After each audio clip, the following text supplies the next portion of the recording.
Yemen is one of the hardest-hit targets of America's deadly drone campaign. But despite President Obama's promise of more transparency, relatively little is known about who is actually being killed there.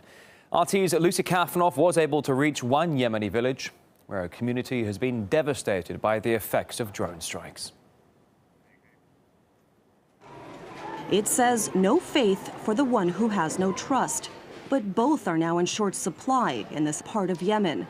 For months, the class has been without its math teacher and this pupil without his father. This is the picture about teacher Ali Nasser. His name is still on the staff's schedule, but Ali hasn't been here since signing out of class on January 23rd. The last day, the final day. The father of three was killed by a US drone alongside his 20-year-old cousin Salim, a college student who drove them in a borrowed Toyota. They picked up two strangers who turned out to be suspected al-Qaeda militants. Witnesses reported a whirring sound in the sky. Then missiles struck their car. The smell of death was everywhere. Some of the bodies were burned beyond recognition. The rest were ripped to shreds and scattered all around. I found a part of Salim inside the car. The rest was outside. We only recognized him by a piece of his trousers. You couldn't tell who was who, if they were even human. It was sickening. One drone changed this sleepy farming village forever. Less than an hour's drive from Yemen's capital, Kowloon is far removed from al-Qaeda operations. But without warning, it was thrust into the war on terror. Salim's mother shows me where her son used to sleep. She can't bear to get rid of his things, although she knows he'll never return home. God help us. I didn't understand until the next day that an American drone killed my son. Why? Tell me. May Allah deprive them of their souls like they robbed us of our son. He was the only one providing for this family. All we have left now is our tears. We only target al-Qaeda and its associated forces.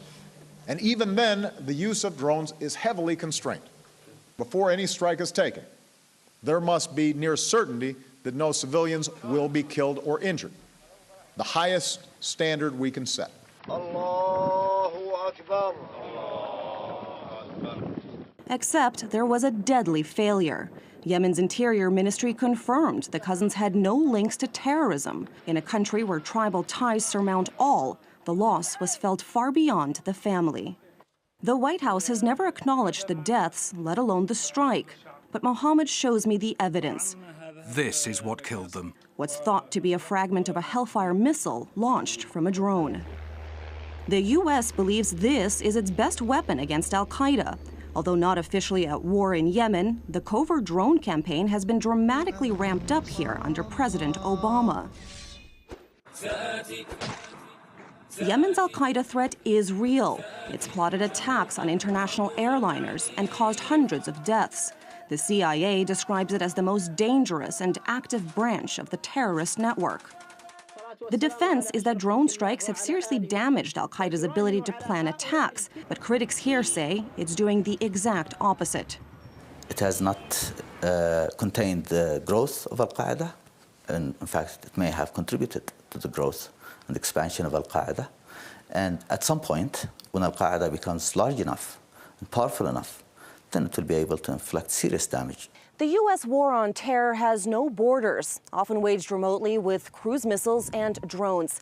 It's an undeclared global battlefield in which Yemen is just one of the front lines, a fight against groups like al-Qaeda, in which ordinary civilians also end up paying a price.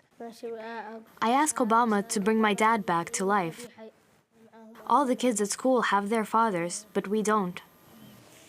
Reporting in Kowloon in Yemen, I'm Lucy Kafanov.